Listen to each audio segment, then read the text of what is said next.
And we're live. So my name is Kyle Falvey. I'm conducting an ethnographic questionnaire and interview with a member of the Mohegan tribes people. So I'd like to introduce Elaine. Hello, Aquay. My name is Elaine Thomas, and I am a member of the Mohegan Indian tribe of Connecticut. And I also work for my tribe. I am the Deputy Tribal Historic Preservation Officer. So I get to come to the reservation every day, and do work research for my tribe. And it's the biggest part of what I do is historic preservation, but we also have a degree of archaeology here. In fact, every summer one of the big things that we do here is we have an archaeological field school that is conducted right here on the reservation, and it's a college credited course. And it is generally 6 credits for 5 or 6 weeks with no experience necessary, and students come to us by the permission of the instructor, and they get to learn all of the technical aspects of being an archaeologist and conducting an archaeological investigation. And again, that's right here on the reservation.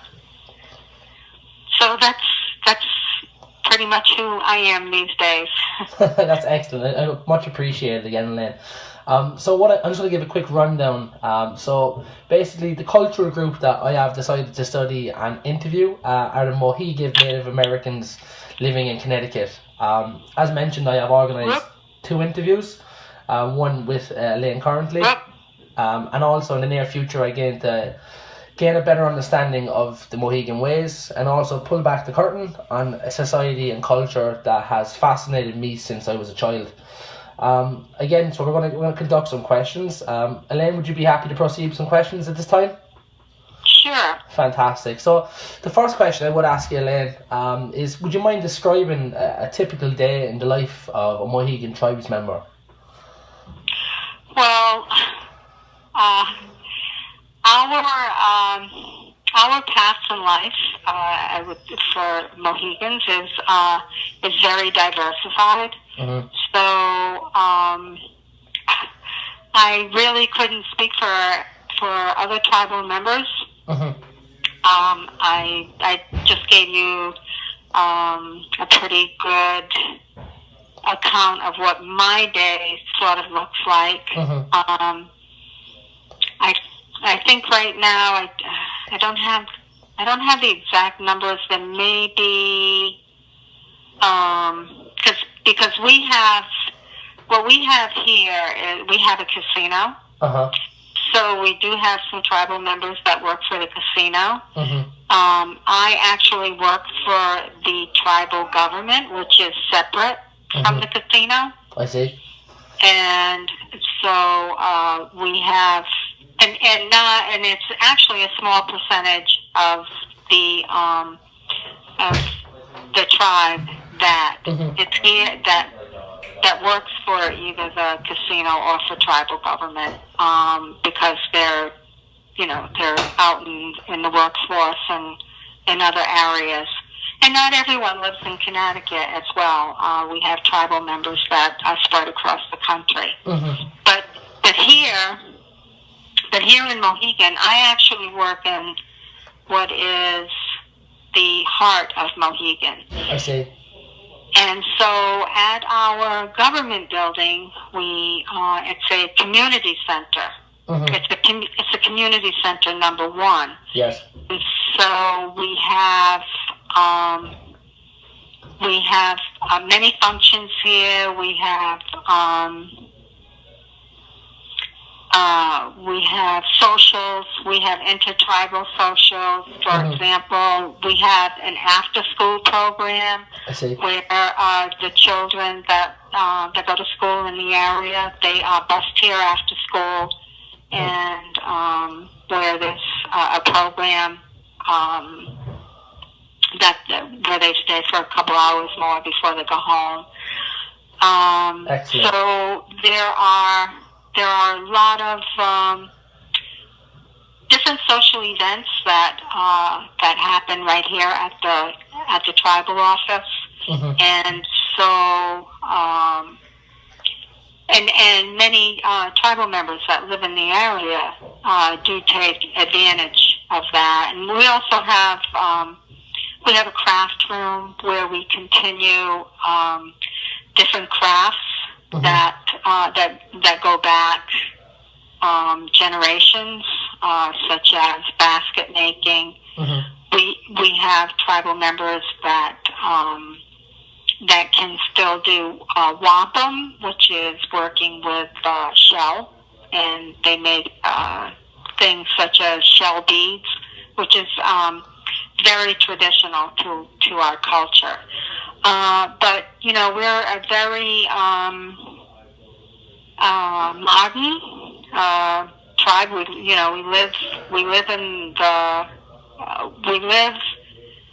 We have our tribal community, but we live in the world that is around us. Of course, I understand. And would you want to elaborate a little bit on that?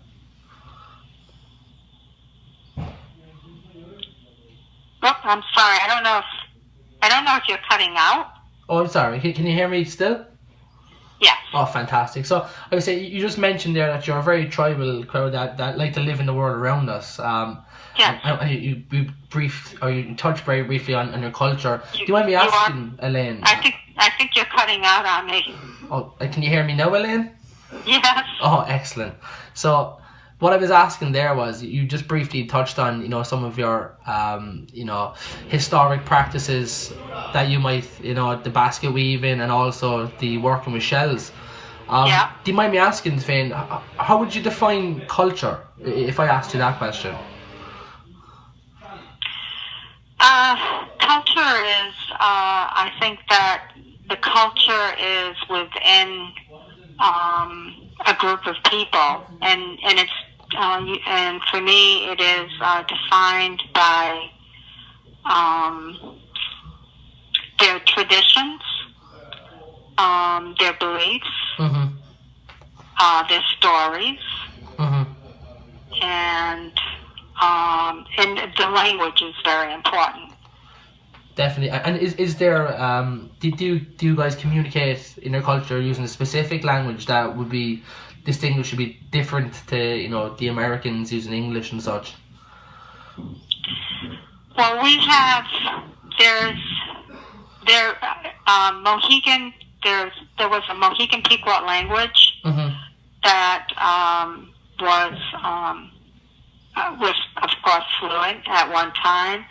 Our last fluent speaker passed away many years ago. So there are no fluent speakers today. But what we do have is we have a Mohegan diary. We have an elder tribal member that she holds degrees in many areas, but she actually went back to school, went to MIT, got her degree in linguistics, and her name is Stephanie Fielding, and she is actually she's a great, and I don't remember how many greats. It could be 3 greats in there. Niece of our last fluent speaker. Oh, really? Sedalia Fielding. So I think it's we're very fortunate and how appropriate for her niece to one day carry that on. So it is being taught, and one of the things that I just mentioned to you about our after-school program, it happens there. So we have classes on it, on the language. We try to use the language where we can, and I had started this interview saying a kwe. That would be a greetings in Mohegan. Oh, excellent. We're hoping someday that it would be spoken. Mohegan would be spoken again fluently in the community. We hold that dear to us, and that's excellent. Yeah, it's really great to hear. It's very refreshing also. And you mentioned previously just about your elders, tribespeople, and that. Do you mind me asking, Elaine, is there almost a hierarchy or even a structure of power within your culture? Well, no. I mean, we have people that we have a council of elders, and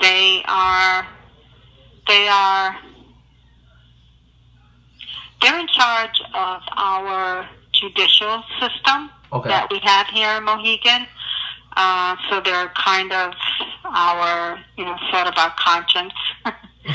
And they are also who, of course, they're our elders. They are who we look up to. But they are, and they're held with high regard. And then we have a medicine woman who is also our historian, and she is female. And then we have a chief who is also female. But we hold these people with respect, and it's not really that they are above us. They're just, they're regarded very respectfully. And you would, appreciate their knowledge and whatever information they would have to maybe pass on or give advice to people around them. Would that be correct? Yes, exactly. That's and a chief, we have a wonderful chief today, Lynn Malerba, and who is, and her Indian name is Chief Many Hearts. Oh, I see. It's translated to Chief Many Hearts. And she is just a very full of wisdom, a very fair-minded person, very knowledgeable, and she works every single day in our community and out in the world. She's been very active in things associated with the Capitol. I see. And she's just a great advocate for Indian country. Excellent. And you said her name would translate to, is it Chief Many Hearts? Is that correct? Many Hearts. Many Hearts. Excellent. And it seems, is there not nicknames, but there would be almost a different translation for names within her culture, and that would be one example. Would you be kind enough to share maybe more examples of names or nicknames such as like that, or titles? Yeah, they're not nicknames. People, tribal members, when they're ready, or when they're encouraged, sometimes, they will choose or be given a tribal name, and when that happens, they go to the elders, to the council of elders, and they let them know this is the name that I am choosing or I'm being given. And because the elders want to know why they're choosing that name, and why that name is important to them, or why that name came to them. And then the elders will give them their blessings, and then there's a ceremony, and we hold those ceremonies usually once a year. We have the naming ceremony. I see. And before that happens, we want to have time for the name that has been chosen to go to our linguist, and then she will